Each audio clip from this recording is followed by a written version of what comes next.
Vendredi 15 septembre 2023, mesdames et messieurs, bonsoir. Bienvenue à cette édition du journal autour de l'actualité environnementale sur Planète Terre ATTV.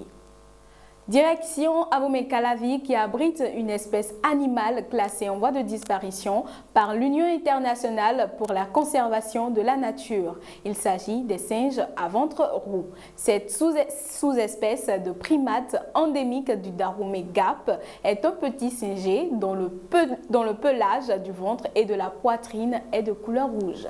Bien que répertorié dès 1866 pendant plus de 100 ans, il n'a pu être observé dans son habitat naturel, mais en 1990, on retrouva ses traces. Notre rédaction s'est rendue dans le sanctuaire à Drabo, commune d'Abomey-Calavi. Reportage. Aujourd'hui, on a deux groupes de même espèce. Il y a un groupe en état sauvage et un groupe qui est un peu domestiqué avec les gens. Classé sur la liste rouge des espèces menacées par l'Union internationale pour la conservation de la nature, nous retrouvons les traces des singes à ventre roux dans l'Atlantique, précisément à Drabo, commune d'Abomey-Calavi. C'est en 1995 là qu'il a acheté le premier domaine qui est à côté.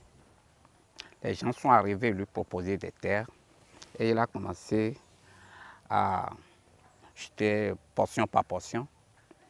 Et tout le domaine qu'il a acheté, c'est 14 hectares. Et dans les 14 hectares, il y a 2 forêts sacrées dedans. Aménagé par le Dr Peter Neuschwander et Louis Hunguet en 1995, le sanctuaire des singes à ventre roux de Drabo dispose plusieurs espèces animales. Pour ne pas laisser le domaine stérile, lui, il a introduit les singes à ventre roux. Et dans la forêt, quand tu ne bavardes pas, tu ne fais pas du bruit, tu vas rencontrer céphalophes, chèvres de la brousse, et des agoutis, des écureuils terrestres. On a des varans. Et dans la maison, dans les cages, il y a tortues terrestres. Ces primates cohabitent quotidiennement avec les habitants de cette localité, ce qui n'est pas sans conséquence. On les a sensibilisés. Et quand il y a du dégât causé par ces individus, on s'approche d'eux et on leur demande si on leur récompense un peu de ce qu'on a.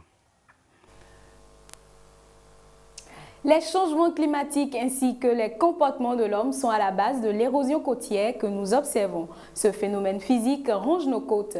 Par le passé, des maisons ont été ravagées, des riverains ont été obligés de se déplacer en raison de ce fait. Mais des mesures et travaux sont en cours, ce qui peut permettre de réduire un tant soit peu la vitesse d'évolution de la mer. Notre équipe a rencontré le professeur Zachary Sohou. Il est le directeur de l'Institut de recherche halieutique et océanologique du Bénin. Reportage.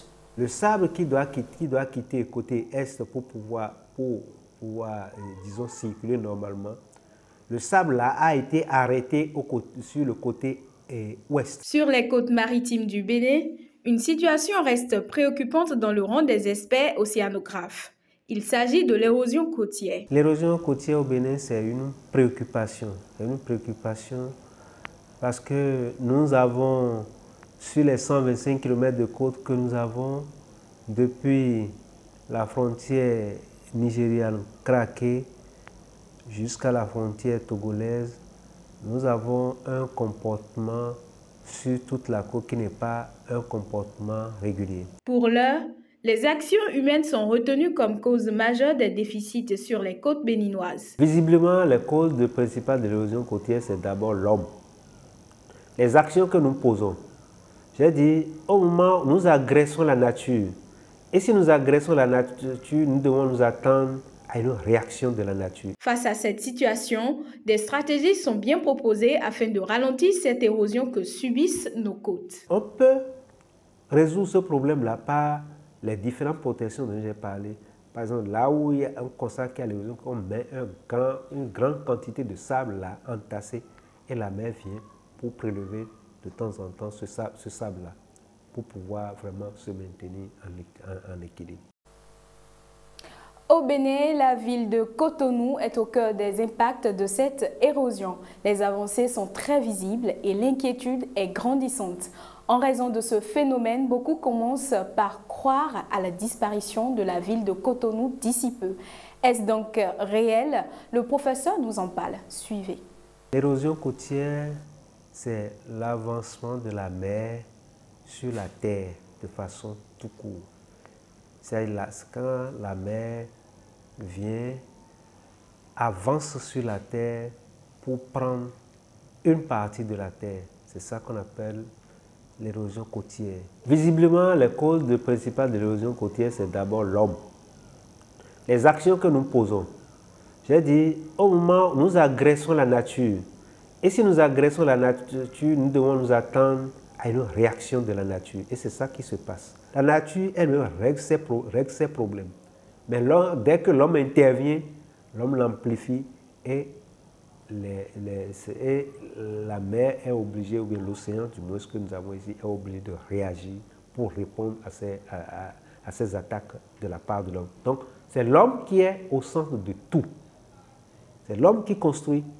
Et à partir de ce moment, nous avons les conséquences et l'homme commence par courir pour dire comment il faut faire pour régler. On ne peut pas, moi par exemple, on ne peut pas dire tout de suite que Cotonou va disparaître d'ici 10 ans.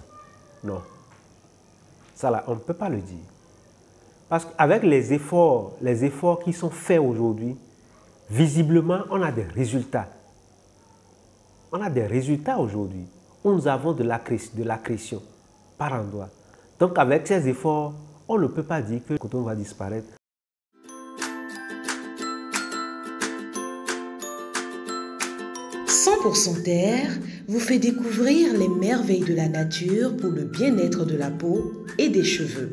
100% Terre, c'est des beurres végétaux, des huiles végétales, des graines et des poudres.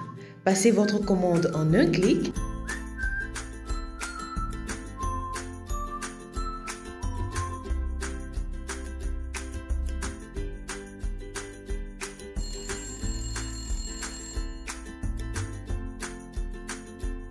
100% Terre », le bonheur est dans la nature. 100% Terre, un produit de Terre à Terre Bénin. Page internationale à présent, inondation en Libye. L'ONU lance un appel de fonds pour aider 250 000 personnes. Secouristes et volontaires s'activent toujours à la recherche des milliers de personnes portées disparues à Derna, ville côtière de l'est de la Libye, dévastée suite au passage de la tempête Daniel. Tempête qui a entraîné la rupture de 2 barrages et de violentes inondations. Suite à ce drame qui a fait au moins 3800 morts, le Bureau de coordination humanitaire de l'ONU a lancé le 14 septembre un premier appel de fonds de 111,4 millions de dollars pour venir en aide aux sinistrés. C'est la fin de ce journal dédié à l'actualité environnementale. Prenez l'habitude de nous suivre sur notre chaîne Terre à Terre Bénin sur Facebook et sur YouTube et sur le www.planetterraterretv.bj, notre web TV. N'oubliez surtout pas de vous abonner, d'aimer et de partager nos vidéos. Protégez l'environnement parce que l'environnement, c'est vous.